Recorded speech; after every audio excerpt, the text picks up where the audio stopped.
لسر داواکاری برستان کچون دتوانن به فسپی لناو اکسچنج یا خود صرافی اوکیکس USDT بکرن مینریام ویدیوی بنتا کوتاهی ویدیو که به پیش میخن بو اوی لناو اوکیکس سوا به فسپی خودتان بتوانن دراوی الکترونی USDT که بتانوی به آسانی بکرن.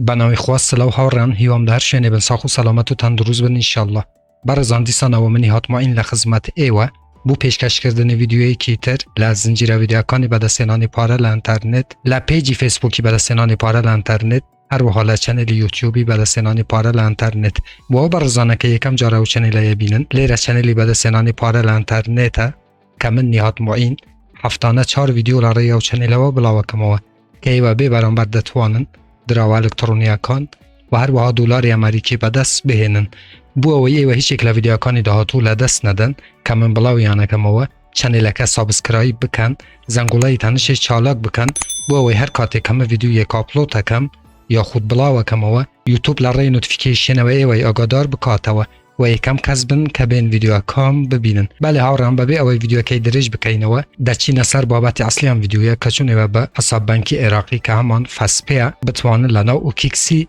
USDT بکرن بلان پیش اوی بچی نصر و بابت هاوران اگر بتانوی براستی دراوکانتان ل اوکیکس و نقلی تراسوالیتی بکن بو چند ساله که ایوه هولدی بکن اوی لبیر نکن که کاتی که ایوه لأوکیکس و دراوکان نقلی تراسوالیتی یکن براستی فیاکی زور لی ایوه ورگری که اما برای من شتیکی باشنیه که ایوه دراوکان لأوکیکس و بکرن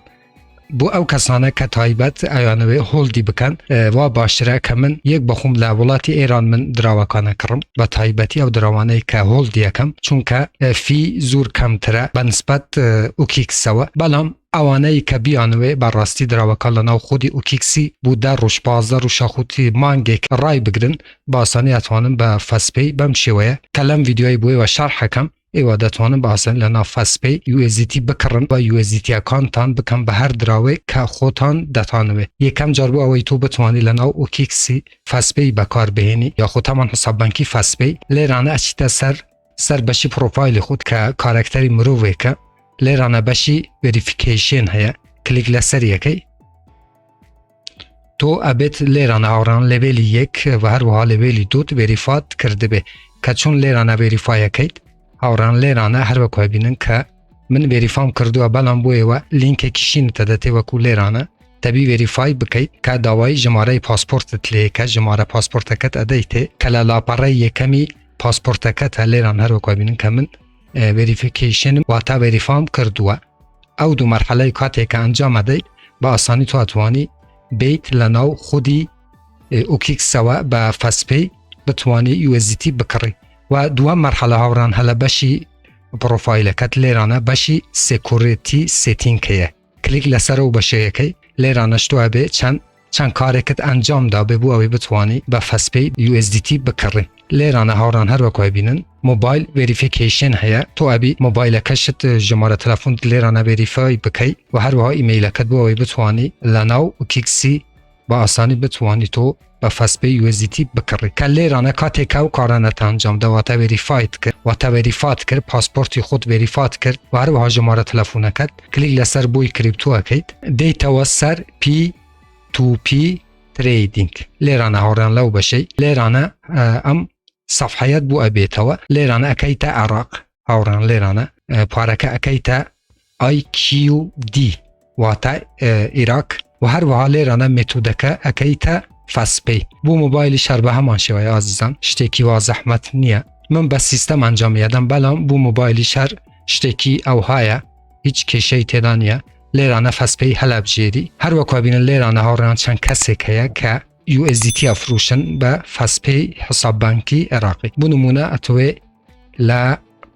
کم زیادتر لکسی که کرم بلا همرو لیرانیه اتوی لو کسی بکری بو نمونه فست ایکس اکسچنج لیرانه کلیک لسر بوی USDT اکی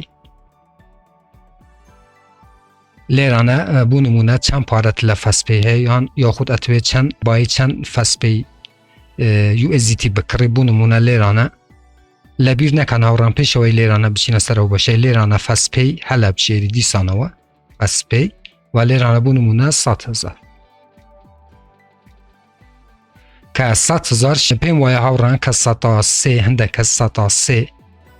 لفی لیتان ورگرن آگادار بن اوانه یک با یک تعقیب کنه و کیه هر زانتره لو کسانه بکرن که براستی فی یکی کم لیوه ور بگیره لیرانه دیسانه و هر وکو گوتم که کاتی که کلیک لسره و ایکونه کسکه یکید لیرانه 100,000 USDT پیشان تده و هر وها لیرانه کلیک لسره و ایکونه رشه اکید کاتی که کلیکت کرد اما نچونه باشی ترهاورن باشم ایکی تر هل بجیرم زور آسان عزیزان نازانم هنده جار وای لیده دیسانه و لیرانه عراقی هلا بجیرید لیرانه متوده که اکیتا فسپی اما گوتمان کاته که هموشت ویریفای کرد او جاتاتانی لیرانه بی USDT بکرید باچین او جاره لو کسی هارن کلیک لسری اکید بو نمونه 100,000 اتوه USDT بکرید به حساب بانکی فسپی اکد لیرانه کلیک لسر اکنه رشه اکید بله هارن هر وکابین لیرانه دیسانه و کانتینیو اکید کاته که کانتینیوت کرد یک دقیقه هارن لیرانه او کسا تو اتوانی پیوندی پیواب کی یا خود لیرانه جماره موبایل اکتدته استا کمی کتر آوران لیرانه بله هر وکا بینن اچن از سروا هر وکا بینن او جماره موبایل او کسایه کاته که اتوی لو کسی USDT بکرید ابی پاره لبشی ویدروف لفسپیه که هر وکو لیرانه پیتره راکشانی پاره تو بچی او جماره تلفونی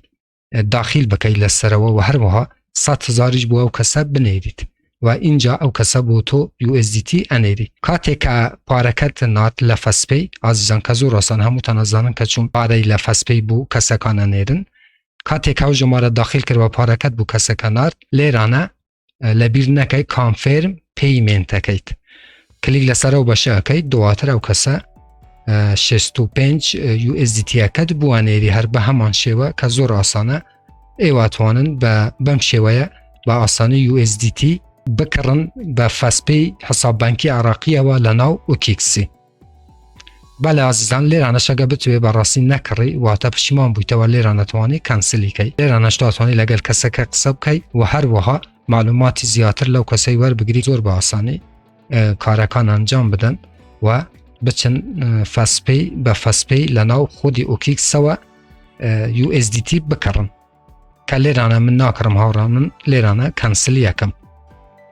کانفرم او کنسلم کرد چون که ناموی بکرم چون که لیسا دا ناموی USDT بکرم بله عزیزان اماش لسر دواکاری ایوا بو هیوادارم ام ویدیوش بیوا بسود بو به هر رخنا کامن بسیاری که بولجیر ویدیو علا چنل یوتیوبون بنوسن من بچوان جوابتان دموه تا ویدیو یکی تر ویبسایت یکی تر اپ یکی تر و هر با برنامه یکی تر هموتان بخوای گورس پیرم و یارو پناهی ایوا بیت خواتان لگل